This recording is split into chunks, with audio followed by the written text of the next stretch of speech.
para pemirsa Hope Channel Indonesia, kita bertemu kembali di episode ke-23 acara Kamu Bisa. Acara Kamu Bisa ini adalah kolaborasi dari Hope Channel Indonesia dan ASI, sebuah perkumpulan profesi dan pebisnis Awan Adhan. Tagline-nya adalah karya mulia, bisnis luar biasa.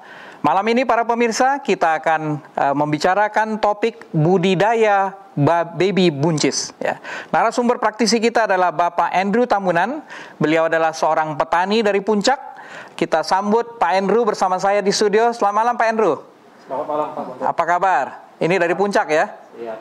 Puncak langsung. Luar biasa. Nanti kita akan bicara lebih banyak tentang baby buncis. Siap. Kemudian seperti biasa kita akan dipandu atau dibantu oleh dua narasumber ahli. Yang pertama adalah Dr. Insinyur Zakaria Sukom, MP. Beliau adalah pakar budidaya tanaman dari Universitas Patimura. Selamat malam Dr. Hukom. Selamat malam Dr. Hukom. Ya, selamat. Baik, terima kasih. Apa kabar malam ini? Baik. Baik, luar biasa ya. Narasumber kita yang kedua adalah Dr. Insinyur Johanna Taribuka, MP. Beliau adalah pakar proteksi tanaman, juga dari Universitas Patimura. Selamat malam Dr. Johanna. Selamat malam Pak Sigoro, Ya. Selamat malam para pemirsa. Selamat malam. Ini cukup larut malam ya di Ambon ya Dr. Johanna ya. Lumayan Pak, Ya, sudah jam 10. Jam 10 malam di Ambon, tapi masih oke lah ya. Terima kasih Bu Dr. Johanna yang tetap membantu kita walaupun cukup larut di Ambon. Baik, ya. Baik, acara kita pada malam ini akan membahas budidaya baby buncis. Saya mau tanya dulu nih Pak Andrew, kenapa baby buncis? Kenapa nggak buncis yang dewasa? Iya.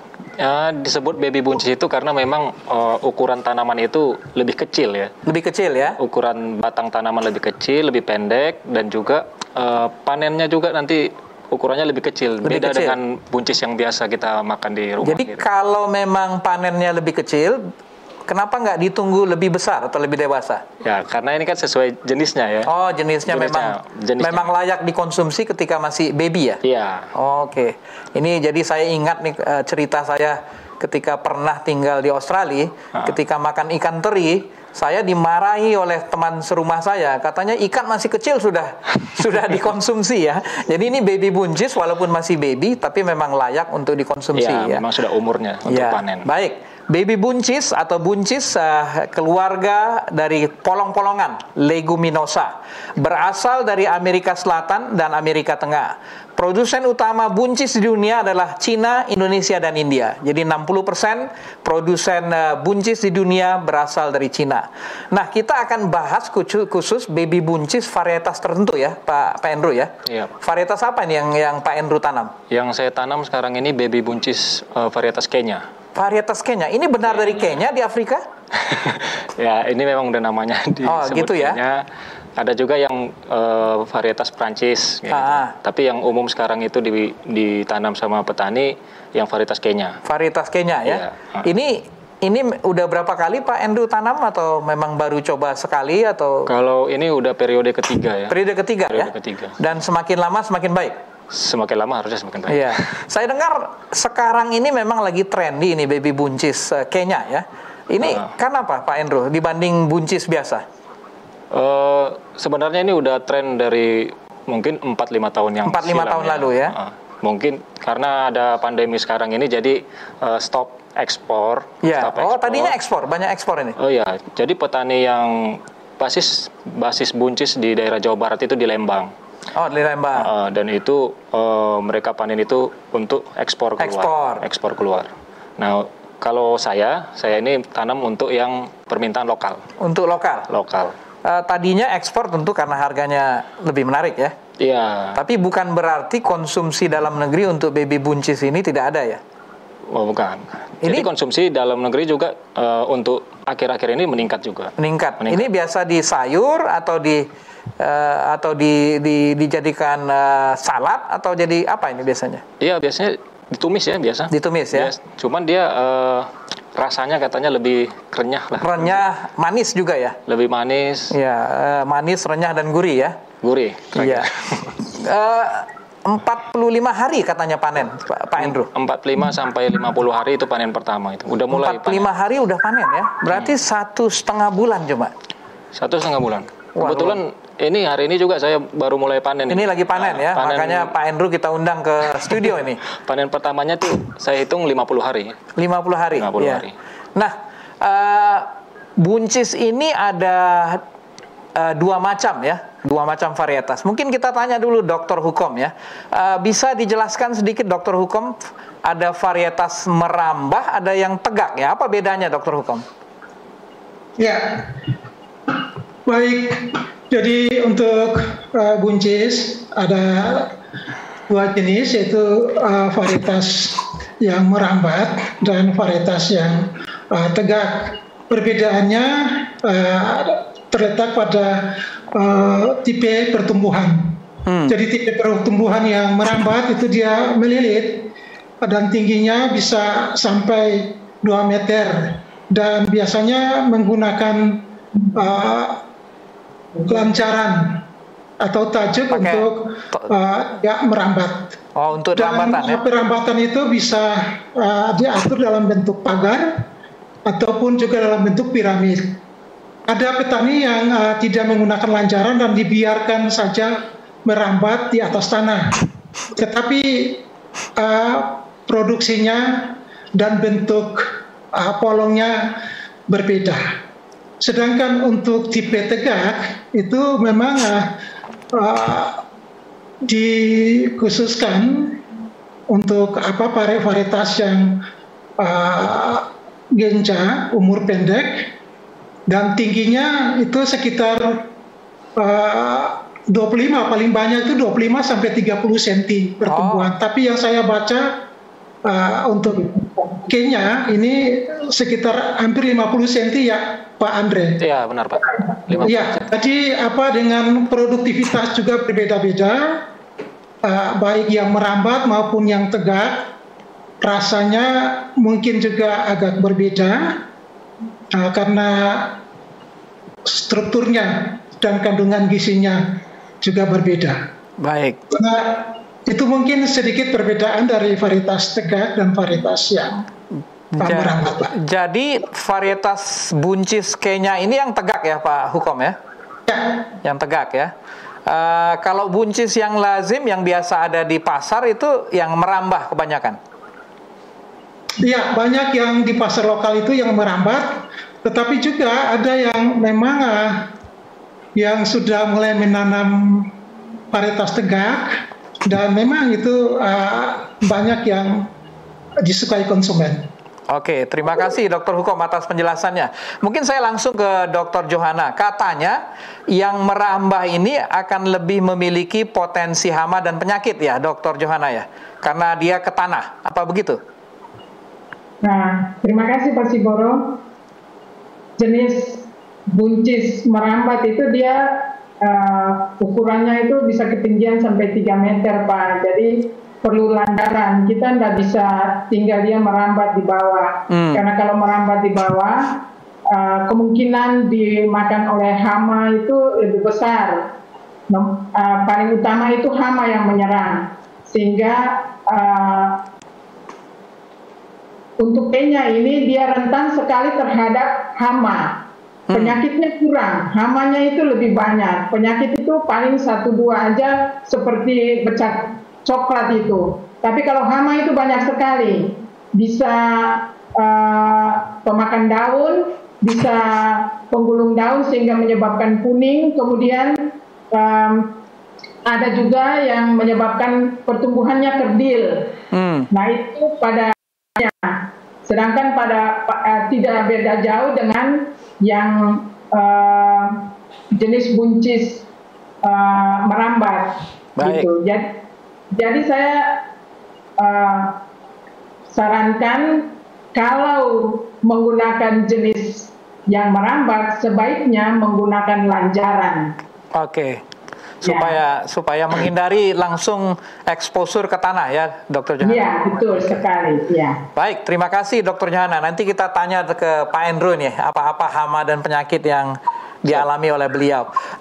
Tadi selain dia memang manis, renyah, gurih, kenapa kira-kira selain juga panennya 45 hari, kenapa kira-kira petani banyak memilih varietas Kenya ini? Oh, pastinya dari harga ya. Harga lebih baik dari buncis biasa ya? Buncis biasa itu di bawah 10.000 harga jualnya. Ya. Kalau di baby buncis ini harga jual petani atau harga jual di kebun? Di kebun ya, petani ya. Kalau untuk buncis Kenya ini pasaran bisa di 18 sampai ke 25. 18 sampai 20 ya, hampir 2 kali lipat ya. Iya. Kemudian katanya produktivitasnya juga 2 kali dibanding buncis biasa. Produktivitasnya ya mendekati 2 kali lah. Baik, gitu. Terima kasih. Tergantung bagaimana perawatannya kan. Ini hari ini panen pertama ya. Senyum nih Pak Andrew kelihatannya. Setelah 45 hari sampai 50 hari menunggu ya.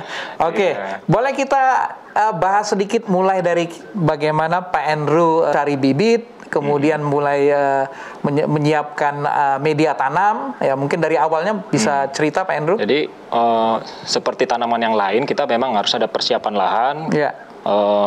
Pemberian pupuk dasar, lalu kita diamkan untuk mengalami fermentasi gitu kurang lebih selama 2-3 minggu. Untuk penyiapan lahan ini ya, 2-3 minggu ya? Untuk penyiapan lahannya.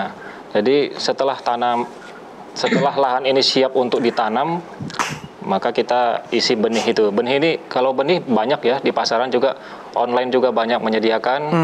Saya beli di daerah Bandung, daerah Lembang.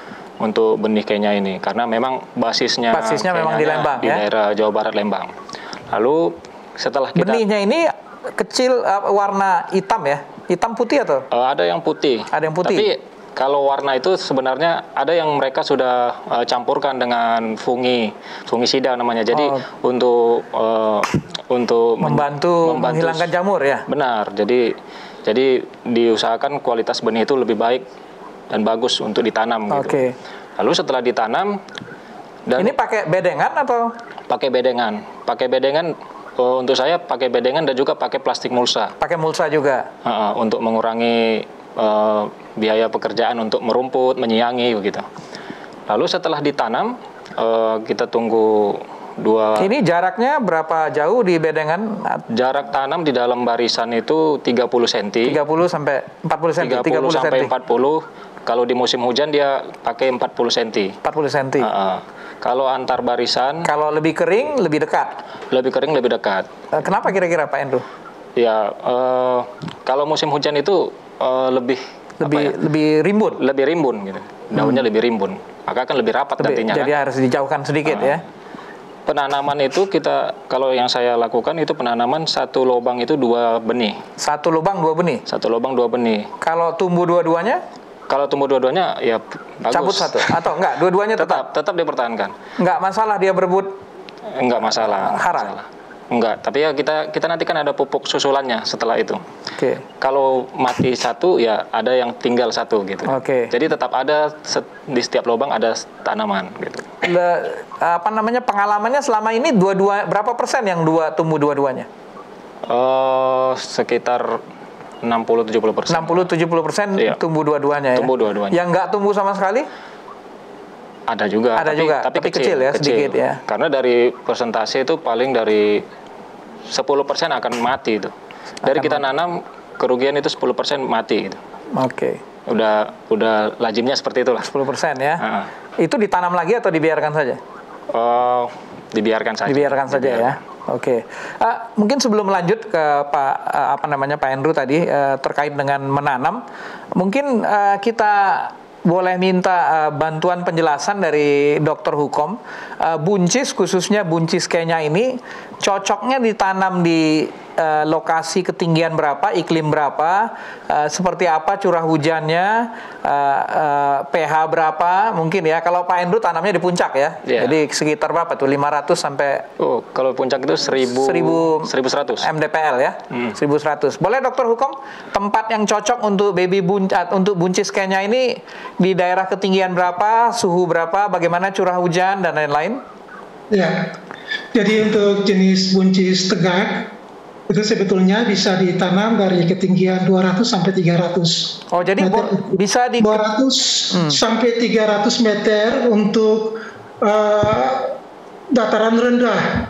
Jadi varietas tegak yang bisa ditanam di dataran rendah dengan ketinggian 200 sampai 300 meter dari permukaan laut. Sedangkan ada juga yang bisa ditanam sampai dengan 1.500 meter dari permukaan laut. Cuma perbedaannya ada standarnya, ada standar ketinggian. Jadi untuk varietas Kenya yang sudah ditanam pada ketinggian 1.100 sudah bagus. Tapi kalau di atas ketinggian kan suhunya lebih dingin, itu terbentuk polong tetapi sedikit. Sedangkan kalau ditanam di dataran rendah seperti 200 sampai 300 meter dari permukaan laut dengan suhu yang bisa sampai 25 sampai 32, nah itu biasanya terbentuk polong tapi hampa. Dan ini berpengaruh terhadap harga jual di pasar. Itu ketinggian. Rata-rata dia membutuhkan jenis tanah yang gembur karena menyangkut dengan proses penyerapan hara. Dan untuk jenis tanah yang paling cocok adalah jenis tanah lempung agak sedikit berpasir. pH berkisar antara sekitar netral 5,8 sampai dengan 6 sudah cukup. Lebih lagi sampai dengan sedikit alkalis sudah ada toleransi sampai dengan kondisi netral. Kemudian membutuhkan sinar matahari yang full karena memang dia sangat membutuhkan energi untuk pembentukan dan pengisian polong. Kemudian untuk kebutuhan air perlu, tetapi dijaga kelembaban antara 50 sampai dengan 60 masuk optimal 70, sehingga perlu ada irigasi. Jadi itu standar optimalnya untuk kelembaban itu sekitar 60 sampai 70%. Lebih tinggi lagi kondisi kelembaban itu nanti menyebabkan perkembangan jamur, ya itu yang nanti bisa merusak. Kemudian dari segi sinar matahari tadi sudah penuh. Saya pikir itu ya. Baik. Itu tentang persiapan tumbuh yang perlu diperhatikan. Jadi kalau tadi kalau terlalu lembab perlu irigasi yang baik ya, Dokter Hukom ya? Ya, perlu irigasi yang baik karena tanaman buncis itu dari umur awal sampai dengan 50 hari itu dia butuh pemberian air yang cukup dan ini menyangkut dengan kondisi kelembaban. Nanti setelah itu ya masih bisa dikurangi. Baik. Ya. Baik, terima kasih Dokter Hukom. Udah pas ini tempat yang diterangkan Dokter Hukom tadi, ketinggiannya oke. Tanahnya tanah apa di puncak? Tanahnya lempung atau berpasir ya? Benar. Tapi dari ketinggian memang tidak cocok dengan yang saya tanam. Karena tadi kan untuk yang tegak itu di ketinggian 200 sampai 300. Tapi untuk Kenya katanya nggak apa-apa sampai 1.100, 1.500. Ya, karena di Kenya ini yang dipanen itu kan tidak membutuhkan polongnya. Jadi hanya buahnya ya. Dan yang dipanen pun masih baby gitu. Masih baby dan dia pembentukan polong itu masih mungkin kecil sekali sudah dipanen gitu. Oke, jadi tidak perlu nutrisi yang cukup untuk polong sebenarnya, tapi asal buahnya cukup ya. Tadi untuk bibitnya Pak Andrew, itu Pak Andrew tanam di keluasan berapa sekarang? Saya sekali karena saya mengikuti program tanam, per sekali tanam itu saya tanam 2 kilo benih. 2 kilo benih. Untuk luasan itu 800 meter. 2 kilo benih untuk 800 meter. Iya, 800. Nanti hasilnya kira-kira berapa kilo Perhitungannya itu kita ambil normal, itu 1 kilo itu menghasilkan 300 kilo. 1 kilo benih menghasilkan 300 kilo buah ya? Iya, buah. Jadi kalau tanam 2 kilo, targetnya bisa mencapai 600 kilo ya? Iya. Kalau dikali 20.000 lumayan ya? Iya, lumayan. Makanya banyak petani yang memang tertarik untuk nanam ini. Iya, gitu. Ini 800 meter ini ya. Kalau 10 hektar kan luar biasa ya. Baik. Jadi memang prospek bisnisnya lumayan ya. Prospek bisnisnya dan walaupun tadi sekarang tidak banyak ekspor, kebutuhan lokal pun tinggi. Kebutuhan lokal tinggi. Kebutuhan lokal tinggi. Dan untuk sekarang sudah mulai ekspor. Sudah mulai lagi ya, boleh ya. Baik. Tadi boleh diceritakan lagi media tanam tadi setelah dibersihkan, kemudian di bedengnya dibuat ya. Ada tambahan pupuk atau bagaimana pemupukannya pada saat tanam maupun sesudahnya? Jadi pada waktu sebelum tanam kita sudah kasih pupuk kandang, itu sebagai pupuk dasar. Nanti pupuk susulan itu selama satu periode tanam itu kita kasih 2 kali. 2 kali, selama 45 hari 2 kali ya? Selama 50 hari, 55 sampai 50 hari kita kasih 2 kali pupuk susulan. Jadi itu di usia 3 minggu. Di usia 3 minggu. Ada yang di usia 2 minggu juga. Antara 2 minggu 3 minggu kita kasih pemupukan susulan pertama. Lalu ketika keluar bunga.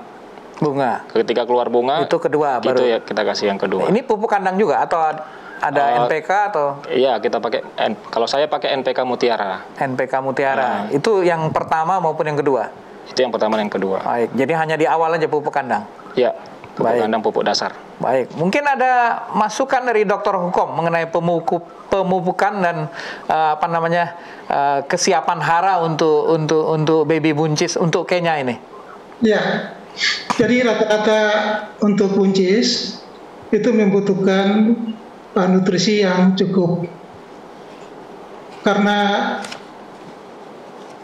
ketersediaan nutrisi yang tidak cukup sesuai dengan kebutuhan yang diperlukan, lalu menyebabkan produksi turun. Tapi gejala awal itu biasanya ditandai dengan banyaknya bunga yang terbentuk, tapi gugur, gagal membentuk polong.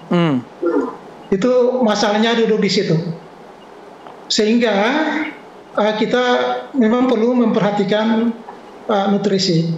Pupuk yang diberikan harus tahu kandungannya apa, makro mikro, itu harus lengkap, sehingga kita nanti bisa kasih sesuai dengan tepat dan kita mendapatkan produk baby buncis yang betul-betul berkualitas, apalagi untuk tujuan ekspor.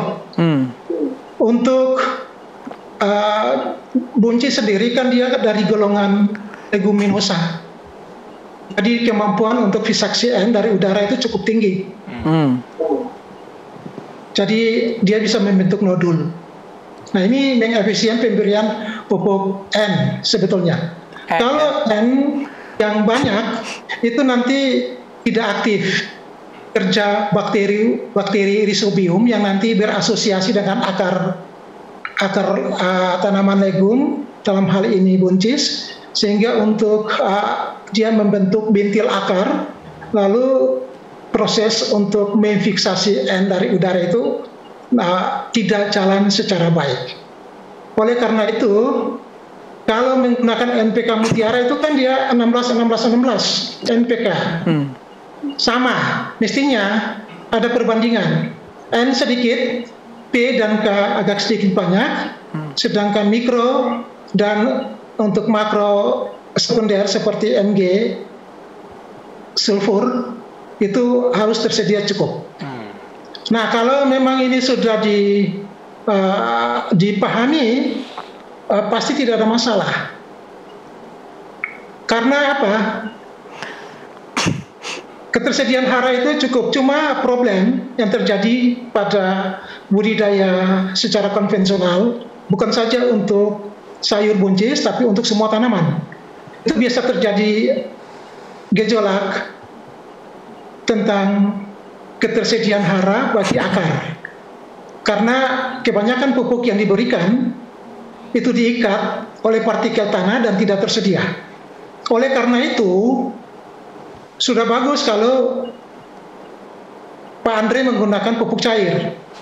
Karena pupuk cair apalagi yang mengandung asam organik itu sangat efektif sekali.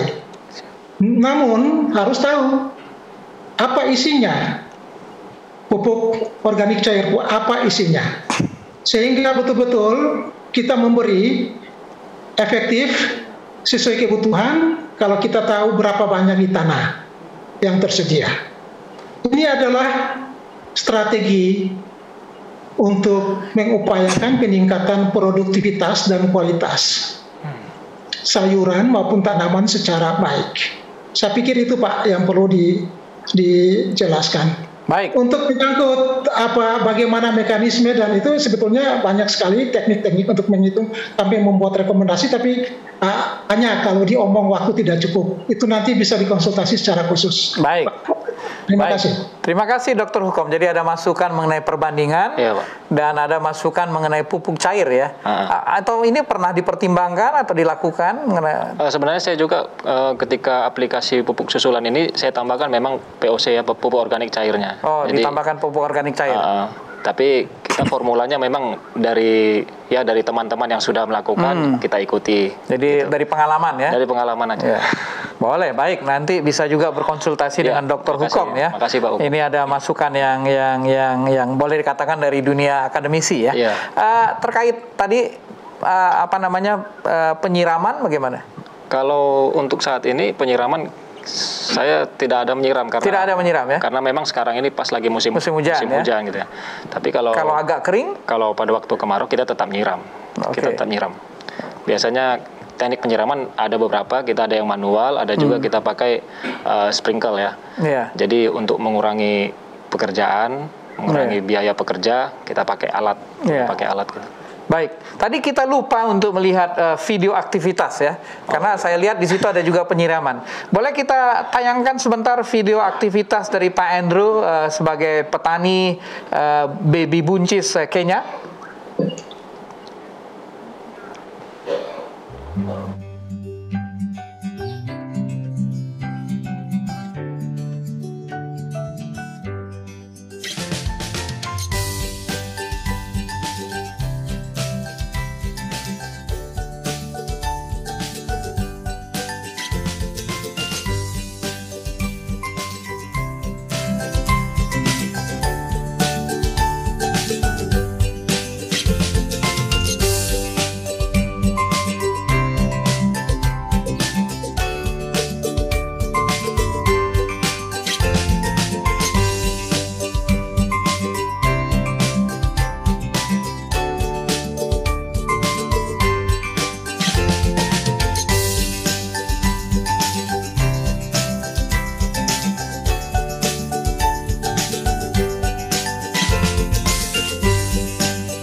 Hope Channel Indonesia, khususnya acara Kamu Bisa, kita sudah melihat video aktivitas dari Pak Andrew yang merupakan petani baby buncis di Puncak.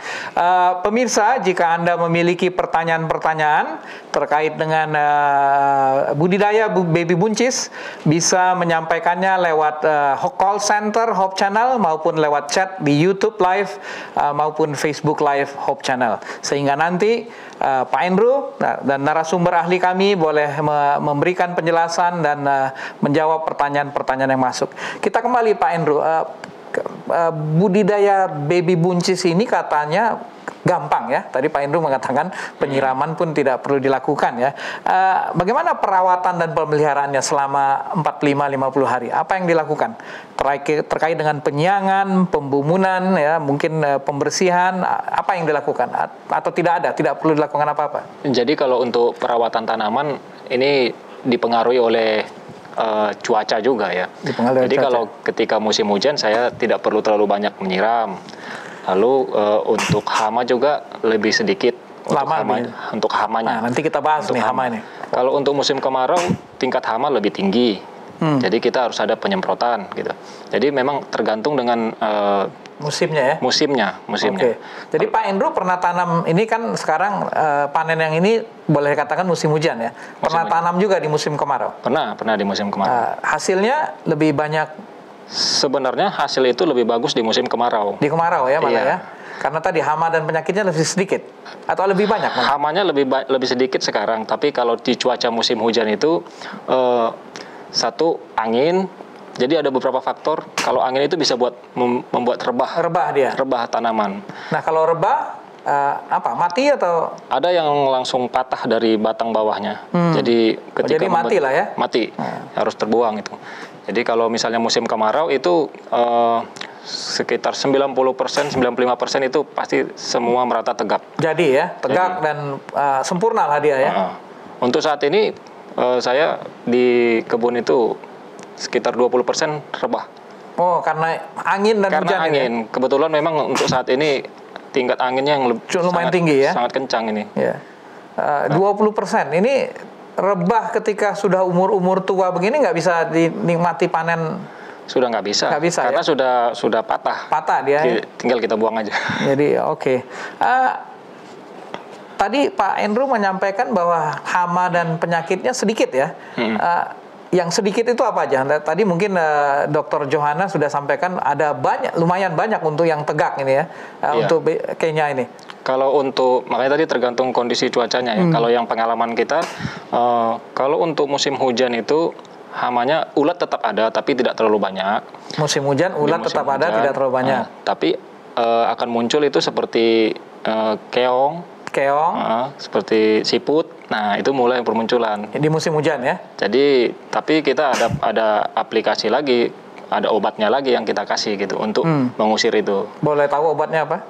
Kalau yang saya pakai itu ya mereknya ada Toxiput. Jadi sejenis itu banyak sih merek-merek di ini organik pasaran.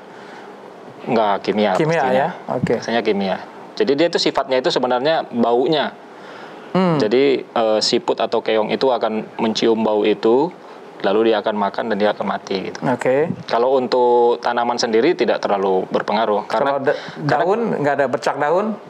Kalau bercak daun tetap ada karena memang di musim hujan tadi kan daunnya akan semakin lebih rimbun cepat, kan. Ya, rimbun. Semakin rimbun maka semakin berhimpit gitu. Ketika terlalu lembab itu bisa juga menyebabkan daun itu bercak gitu. Mungkin terlalu lembab karena patogen jamur gitu lah ya. Nah, mungkin nanti dari Dr. Johanna Dr. Johanna bisa lebih jelas lagi gitu. Oke, itu aja yang selama ini dihadapi. Kalau di musim kemarau ada perbedaan? Kalau di musim kemarau itu ada yang namanya leaf miner. Itu seperti lalat di daun ya? Itu dia merusak daun. Dia akan mengukir-ngukir daun jadi seperti batik. Jadi nanti di dalamnya sudah ada ulat gitu. Ulat, tapi ukuran kecil banget. Tapi kalau kita tidak semprot atau tidak tangani menyebar gitu. Dan dampaknya mati ya? Tanaman. Dampaknya ke buah nanti produksinya akan berkurang gitu. Oh, berkurang tapi nggak mati? Nggak mati langsung. Gitu, Pak. Oke, itu saja. Iya, sejauh ini itu sih. Tadi Dokter Johanna sudah bilang tadi yang penggerek daun atau membuat daun itu keriput gitu. Itu ulat juga. Jadi ulat-ulatan sih yang banyak. Paling banyak ulat-ulatan ya. Mungkin kita dengarkan penjelasan atau masukan dari Dr. Johanna ini dari pengalaman Pak Andrew ya. Memang setahu saya Dr. Johanna nanti tentunya akan melihat bahwa penggunaan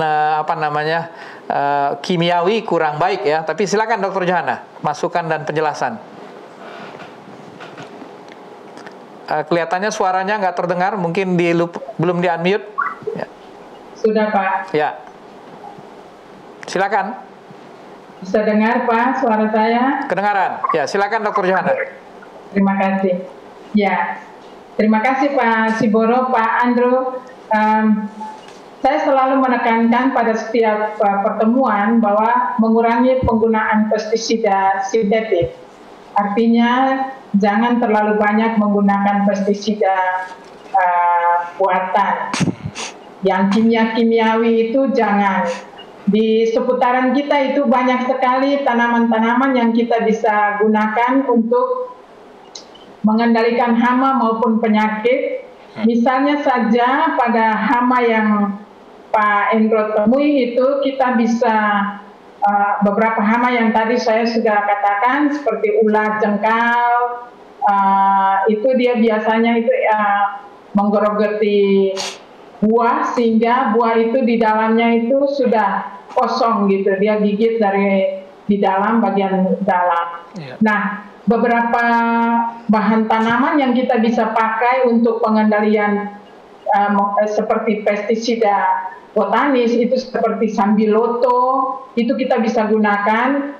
Kemudian juga kita bisa gunakan bawang putih. Itu beberapa jenis pestisida botanis, serai, kemangi, itu bisa kita gunakan untuk mengusir hama maupun terlebih-lebih hama. Nah, pada pengalaman Pak Endro itu pada saat musim hujan, itu memang kurang sekali hama, tetapi banyak nanti akan bermunculan beberapa jenis penyakit yang akan mengganggu pertanaman buncis papa.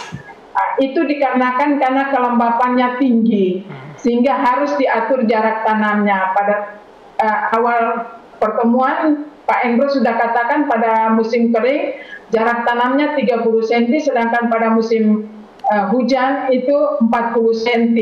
Itu baik, sehingga mengurangi kelembapan di antara tanaman. Kalau tajuk-tajuknya bertemu, kelembapan mikro itu muncul dan itu menyebabkan pembusukan atau munculnya jamur atau bakteri pada yang bisa menyerang pertanaman buncis. Bukan saja pertanaman buncis, tapi pertanaman sayuran apapun.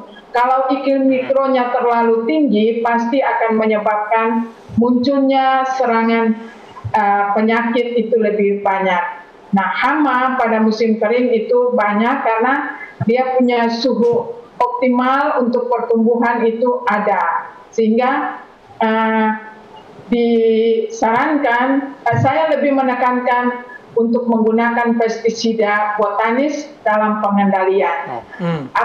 Sebanyak apapun penyerangan, pasti bisa tertolong kalau kita menggunakan pestisida botanis dengan dosis yang sudah ditentukan, dan itu tidak menyebabkan keracunan bagi kita. Kalau Bapak menggunakan pestisida sintetik, itu yang pertama sekali menyebabkan kerusakan pada tanah. Tanah-tanah yang gembur, subur itu akan menjadi kritis. Kemudian itu bukan dalam jangka waktu dekat, itu dalam jangka waktu yang lama, tanah itu akan menjadi tanah kritis. Kemudian yang kedua, menjadi racun bagi konsumen. Kalau Bapak dan keluarga mengkonsumsi, itu akan menjadi racun pada Bapak dan keluarga. Kemudian kalau menjualnya ke pasar, itu akan menjadi racun bagi konsumen, bagi kita semua yang mengkonsumsi sayuran. Terima kasih Pak Siboro. Baik, terima kasih Dr. Johana. Apalagi kalau untuk ekspor ya Dr. Johana ya. Ya betul. Itu sangat kritis karena kalau kita ekspor keluar itu akan diukur kadar pestisidanya Pak. Residu. Kalau kita jangan jauh-jauh ke negara tetangga saja Pak. Kalau kita punya kadar pestisida yang agak di bawah normal dari permintaan mereka akan tolak. Semua produk kita akan dikembalikan.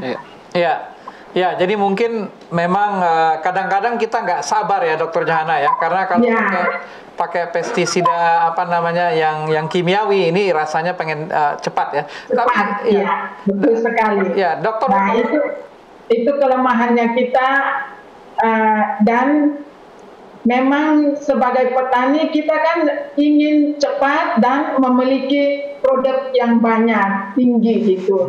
Sehingga kalau ada hama kita semprot aja supaya cepat mati, tapi itu berdampak sangat kritis sekali buat kita yang mengkonsumsi dan juga alam sekitar. Baik, terima kasih Dr. Johana. Dr. Hukom mungkin bisa mengomentari karena selain penanganan seperti itu, preventif juga baik ya. Mungkin Dokter Hukom dari sisi nutrisi budidaya itu akan kalau cukup itu memperkuat daya tahan dari tanaman ya. Mungkin boleh Dokter Hukom tambahkan terkait ini sehingga apapun hama dan penyakitnya, daya tahan tanamannya lebih kuat. Iya. Jadi yang sudah dijelaskan oleh Ibu Dr. Yohana tadi itu penting sekali karena pengaturan jarak tanam itu yang sangat penting. Kalau pada musim kemarau mungkin bisa diatur lebih sempit, kalau untuk musim hujan agak lebih lebar sehingga memungkinkan nanti penetrasi sinar matahari masuk sampai pada bawah tajuk. Saya tambahkan sedikit tentang masalah fisiologi tadi. Di musim hujan itu lalu sinar matahari itu kurang. Sinar matahari kurang karena ini dia mempengaruhi proses intersepsi sinar ke dalam tajuk tanaman untuk bisa mengadakan proses fotosintesis. Nah, proses fotosintesis ini yang nanti sangat bermanfaat untuk pembentukan organ tubuh termasuk polong tanaman. Keterkaitannya dengan nutrisi, lalu kalau kurang energi fotosintetis, lalu kurang lagi hara yang penting dari dalam tanah yang diangkut pada daerah tajuk, lalu karena asupannya kurang menyebabkan senyawa-senyawa anti proteksi terhadap faktor luar yang ekstrim, dalam hal ini pembentukan imun tanaman itu kurang, lalu menyebabkan tanaman itu mudah sekali terserang hama, penyakit, dan kerusakan fisiologis yang lain. Nah, biasanya ini telah dibuktikan melalui budidaya secara hidroponik. Kebetulan saya tahun 1998 itu saya memang meneliti khusus tentang buncis. Ini varietas risgreen yang lagi pada saat itu booming untuk diekspor. Jadi itu kualitasnya bagus. Ternyata dari hasil penelitian kita bisa mengambil kesimpulan bahwa buncis membutuhkan nutrisi yang memang betul-betul cukup tersedia secara lengkap, ditunjang dengan sinar matahari yang cukup, sehingga dari sekitar 600 tanaman yang diuji tidak ada yang kena penyakit satupun. Cuma karena ada satu atau dua seperti yang tadi mati ya, disemai mati. Nah, itu disebabkan karena fisiologis benih yang tidak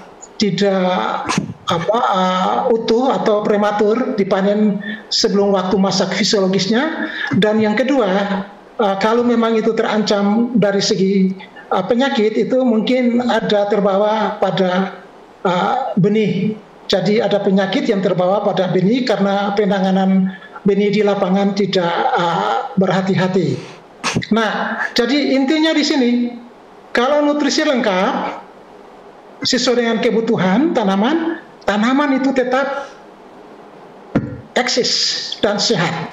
Baik. Saya uji coba satu lagi kepada tanaman rambutan, dibuat tanaman rambutan yang produktif, yang menggunakan pupuk lengkap dengan yang tidak menggunakan pupuk lengkap. Ternyata tanaman rambutan yang menggunakan pupuk lengkap semua utuh sampai panen dan buahnya rasanya enak.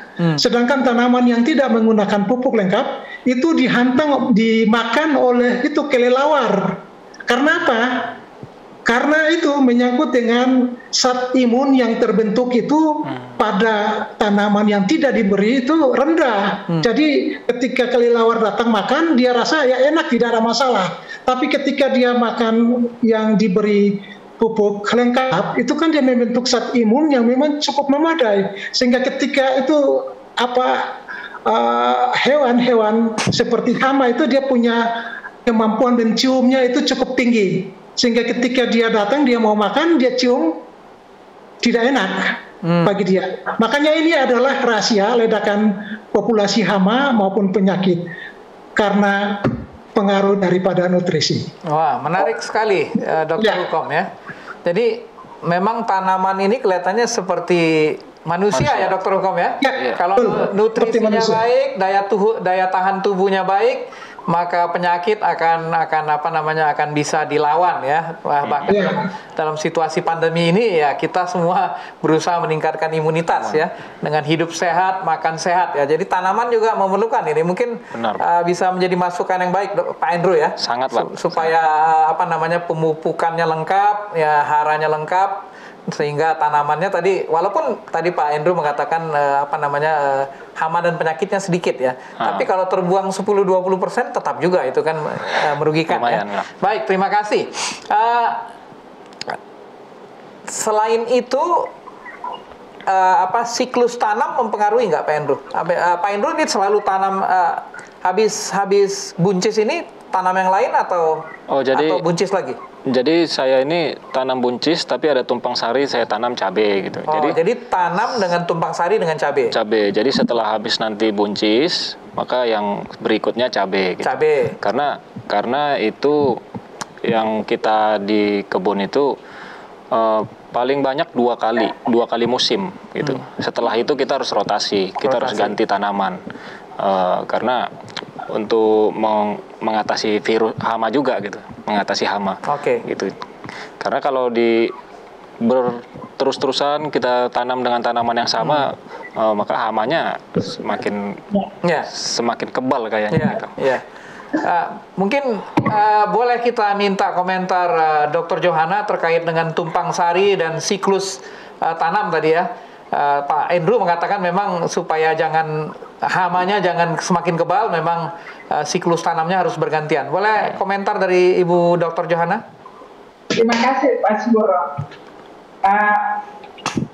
Bagus sekali Pak Andrew ada pergiliran tanaman, karena kalau tidak pergiliran tanaman itu akan menyebabkan penyakit ataupun hama itu tidak terputus, dia terus menerus dan tingkat kerusakannya akan tinggi.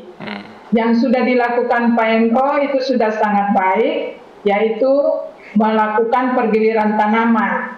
Jadi habis buncis tanam cabai, iya Pak? Iya benar Bu. Ya, itu sudah baik karena dia tidak serumpun, dia bukan legumineaceae. Ya, jadi kita bisa ganti dengan jenis tanaman yang bukan satu famili. Itu untuk memutuskan siklus hidup bagi hama maupun penyakit yang biasanya merupakan inang atau rumah pada satu tanaman itu, terutama pada buncis. Kemudian pada cabai itu sudah lain lagi penyakitnya, ataupun hamanya, sehingga siklus hidupnya itu terputus. Kalau Bapak tanam terus-menerus, itu akan menyebabkan ledakan pada hama maupun ledakan pada penyakit, sehingga menyebabkan kerugian yang sangat besar. Kemudian yang kedua, bila serangan itu sudah sangat parah, sebaiknya tanaman dicabut, kemudian dipendam ataupun dibakar.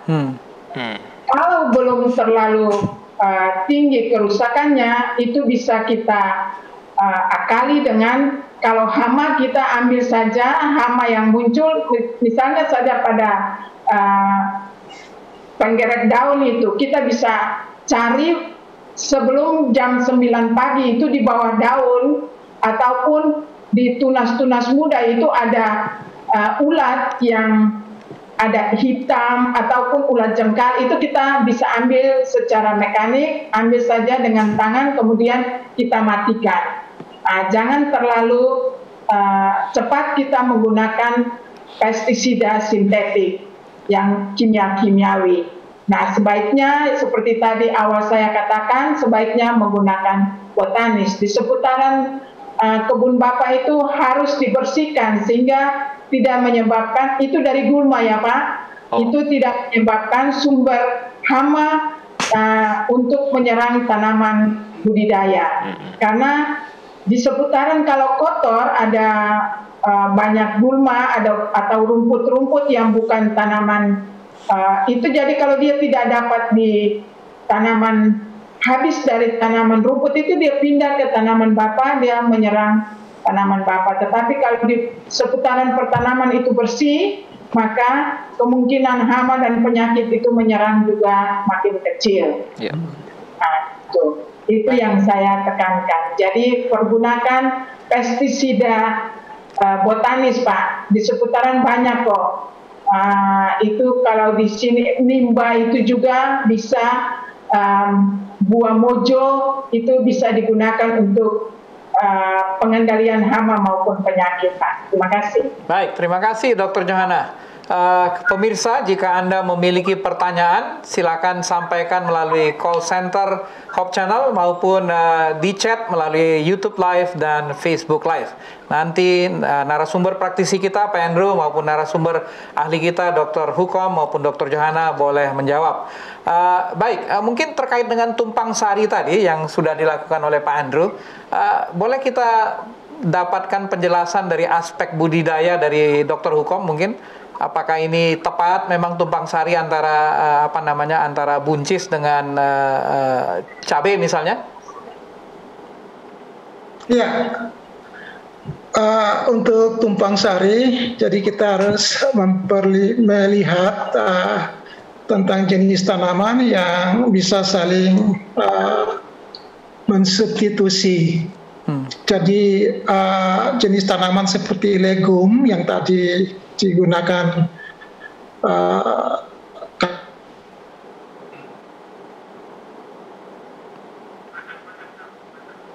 baik, kelihatannya agak terputus. Mungkin kita tunggu sebentar sambil menunggu. Mungkin selama ini Pak Andrew tumpang sarinya dengan cabai saja. Ini tadi kan sudah 3-4 tahun ya menanam buncis ini. Untuk sebelumnya saya hanya tanam buncis fokus. Oh, belum pernah berarti. Jadi untuk sekarang ya memang karena untuk lebih meningkatkan penghasilan ya, kita dan juga mengejar waktunya juga ya. Jadi sembari kita tanam buncis, kita tanam juga cabai.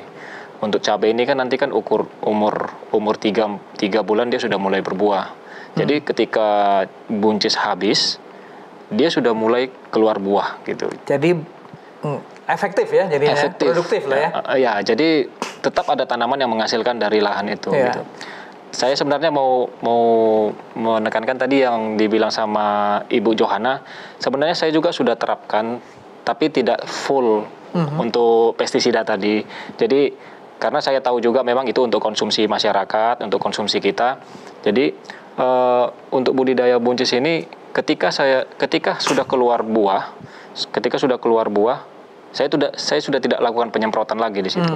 Jadi sudah keluar buah karena memang itu langsung dikonsumsi. Iya. Nah, jadi ketika muncul buah itu udah stop untuk penyemprotan dan stop penyemprotan, tapi ada penyemprotan botanis enggak?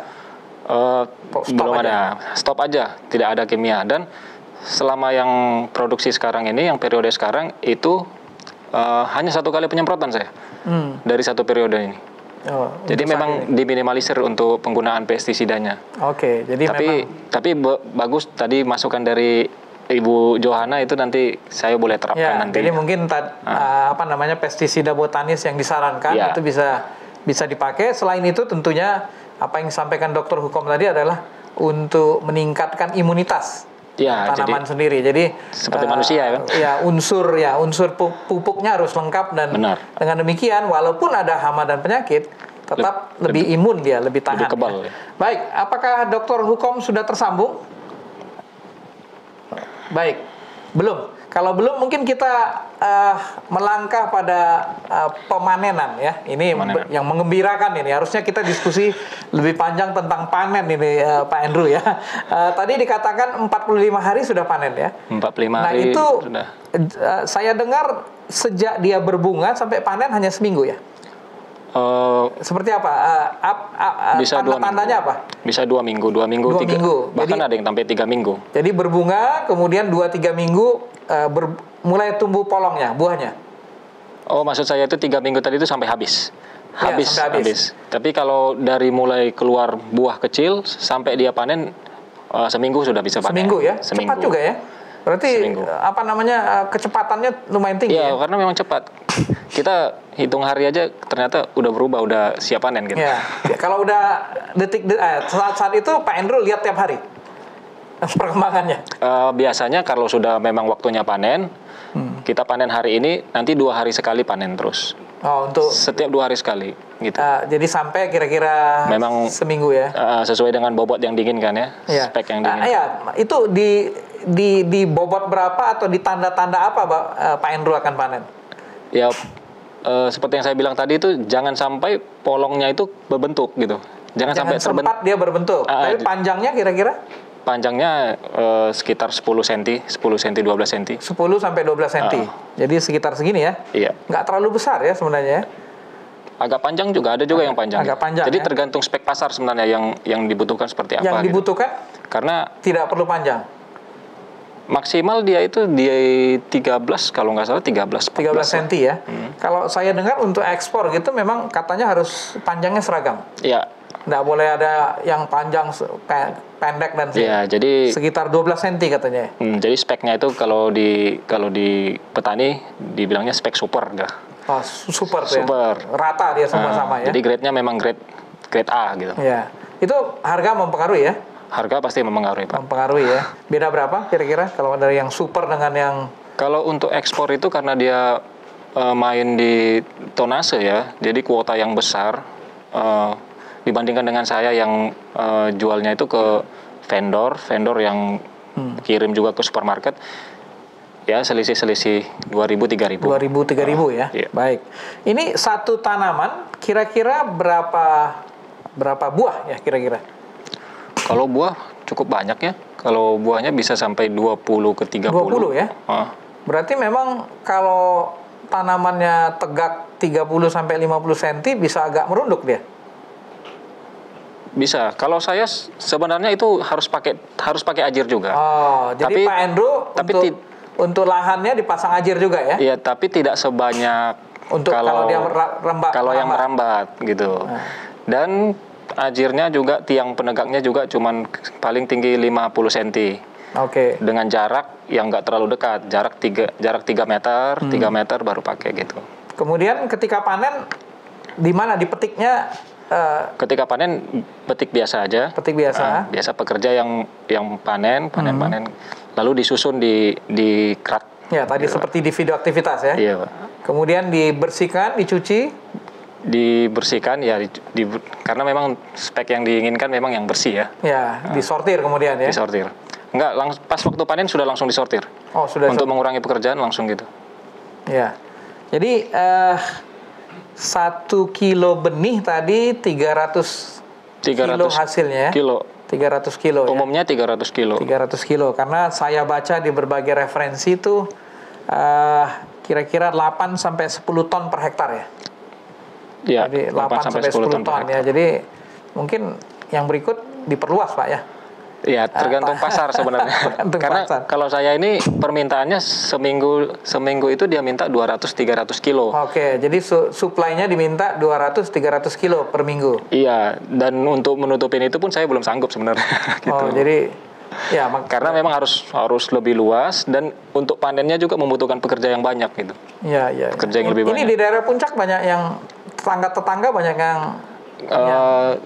cuman kita ada dua sedikit ya? Ya, sedikit. Ini kenapa kira-kira? Karena ada budidaya lain yang lebih menguntungkan atau? Ya mungkin karena sudah terbiasa dengan tanaman yang cocok di dataran puncak mungkin ya. Jadi belum terbiasa ya. Jadi mudah-mudahan dengan acara kita ini mungkin banyak lebih yang tertarik, terinspirasi untuk mudah-mudahan, Pak. untuk menanam ya. Iya. Sebenarnya saya ingin tanyakan sedikit lagi terkait tadi Dr. Hukom menyampaikan melalui hidroponik ya. Apakah Dr. Hukom sudah tersambung kembali? Ya, oke. Ya, boleh dilanjut yang tadi mungkin Dr. Hukom yang sempat terputus? Iya, minta maaf. Jadi sempat terputus. Jadi menyangkut dengan tadi tumpang sari, ya itu harus perhatikan itu ya jenis milihnya, kemudian tajuknya. dan perakarannya, sehingga bisa saling mendukung dalam proses pembentukan pemberian pemupukan, memberi pupuk, sehingga tidak terjadi saling kompetisi antara nutrisi dalam tanah. Untuk rotasi, saya pikir yang sudah dijelaskan oleh Ibu Dr. Yohana tadi, jadi juga harus diganti dengan jenis tanaman yang tidak sefamili untuk memutuskan rantai atau siklus hama maupun penyakit yang bersarang pada media tanah.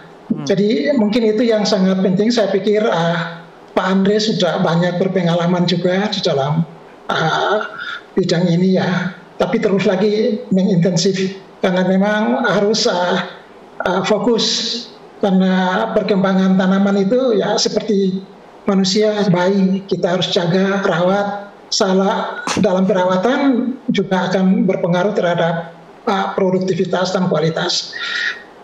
Tentang hidroponik tadi memang lebih potensi untuk tujuan pasar eksklusif seperti ekspor maupun ke pasar-pasar swalayan atau ke rumah sakit dan macam-macam yang membutuhkan skala yang cukup besar untuk kebutuhan hari-hari. Untuk teknik budidayanya sangat terkontrol dari segi lingkungan. Jadi iklim mikro yang dijelaskan tadi bisa dikontrol, termasuk suhu, kelembaban, sinar matahari, dan pemberian pupuk bisa dikontrol. Untuk tanaman yang tingginya 25 cm sampai 50 cm itu bisa lebih tinggi lagi, akan naik lagi, tinggi sekitar mencapai hampir 1 meter. Karena saya memang menguji seperti itu dengan potensi hasil yang di konvensional itu cuma 25 polong, dengan menggunakan nutrisi yang lengkap dan sesuai sudah diatur, dia mencapai bisa sampai dengan 90 polong dengan persentase bunga menjadi buah yang bagus, buah berkualitas itu sekitar 80 sampai 90% lebih. Jadi sedikit saja yang bunganya tidak menjadi polong. Jadi rata-rata bunganya hampir semua jadi polong. Kemudian seragam, besarnya seragam, lurus, tidak bengkok-bengkok, jadi lurus. Nah ini yang paling penting. Mungkin dari teknik budidaya secara hidroponik ini sangat penting karena semua sistem faktor tumbuh maupun iklim itu diatur secara baik. Tadi saya dengar Bapak menggunakan plastik, rumah plastik. Mulsa. Iya, rumah plastik itu sangat baik sekali. Jadi kalau menggunakan rumah plastik mungkin bisa mendapatkan ukuran yang seragam dan bentuk yang lurus. Karena ini dikendalikan oleh sinar matahari. Jadi dia tidak kena sinar matahari langsung. Itu secara psikologi seperti itu. Mungkin itu yang perlu saya tambahkan. Baik, terima kasih Dr. Hukom. Jadi kelihatannya Pak Andrew ada pendekatan yang menarik ini. Iya, Pak. Budidaya melalui hidroponik ya. Untuk skala lebih besar. Tadi kan katanya Pak Andrew bahkan belum bisa memenuhi kebutuhan pasar ya. Jadi baik, sebelum kita akhiri, mungkin tadi kita bicara terkait dengan pemanenan. Mungkin ada yang ingin ditambahkan oleh Dr. Johana maupun Dr. Hukom terkait pemanenan? Terima kasih Pak. Ya. Untuk pemanenan dilihat dari kualitas buahnya, karena yang jenis varietas Kenya ini sangat digemari oleh permintaan supermarket dan itu sangat mahal. Kalau di supermarket itu satu bungkus kecil pakai styrofoam terus dikasih wrap itu sampai 10 ribuan Pak. 10 ribu. Itu tergantung ponsnya. Nah, Tapi kalau buncis biasa itu murah, 10.000 itu bisa sekilo kita dapatkan Pak. Kadang-kadang itu 7.000 juga bisa dapat. Tapi kalau buncis yang ini 30-an kita bisa di supermarket itu Pak. Nah, tetap pertahankan kualitas pemanenan.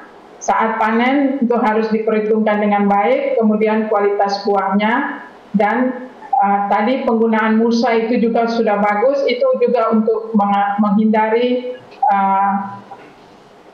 hama ataupun penyakit yang berada di dalam tanah, sehingga pada saat menutup lahan dengan mulsa plastik itu suhunya makin tinggi sehingga jamur-jamur tanah maupun hama-hama di tanah itu bisa mati pada suhu-suhu tertentu. Kemudian itu bisa kita hindari juga dari gulma. Demikian Pak Siporo. Baik, terima kasih. Jadi mungkin boleh Dr. Hukom ada yang mau disampaikan terkait soal panen atau hasil produksi? Ini panen di Jogja. Oh, ini harganya Rp2.000. Harganya Rp2.000. Isinya 17 polong. Isinya 17 polong, Rp2.000. Ini beratnya 100 gram. Waduh. Kalau umpamanya 1 kilo sudah 170 polong. Ini memang murah. Nah, ini agak panjang juga, bagus bentuknya. Tapi ini sudah masuk di pasar-pasar dijual di kios-kiosnya. Nah, untuk menyangkut dengan panen, jadi memang waktu panen perlu diperhatikan. Berapa hari Pak Andre? Panen interval berapa hari? 2 hari sekali Pak. 2 hari sekali ya, udah baik. Karena terlambat panen mengeras dan rasanya tidak renyah. Itu biasanya seperti itu. Jadi penentuan waktu panen, apalagi untuk ekspor, itu sangat penting sekali. Ya. Jadi penentuan waktu panen, ukurannya seragam, packingnya pas, masuk pada standarisasi untuk ekspor. Saya pikir itu yang paling penting, Pak. Terima kasih. Terima kasih, Dr. Hukom. Baik, para pemirsa, waktunya sudah habis. Kita akan segera undur diri. Namun sebelum kita undur diri, mungkin saya ingin Pak Andrew menyampaikan 1-2 kata untuk memberikan inspirasi kepada penonton kita ya, pemirsa kita terkait dengan baby buncis Kenya ini. Silakan Pak Andrew. Jadi untuk tanaman baby buncis Kenya ini peluang pasarnya sangat baik dan kebutuhan di dalam negeri sendiri pun kebutuhan lokal ini masih tinggi. Jadi prospeknya sangat baik untuk dibudidayakan, untuk dilakukan. Lalu untuk dari sisi kesehatan memang ya tadi ada beberapa masukan dari narasumber ahli. Nanti saya akan terapkan dan semoga banyak petani lainnya juga boleh menerapkan hal yang sama. Baik. Terima kasih Pak Andrew. Terima kasih Pak Guntur. Baik pemirsa, demikian acara Kamu Bisa kita untuk episode yang ke-23. Sampai bertemu di acara episode yang berikut. Kamu Bisa, karya mulia, bisnis luar biasa. Selamat malam.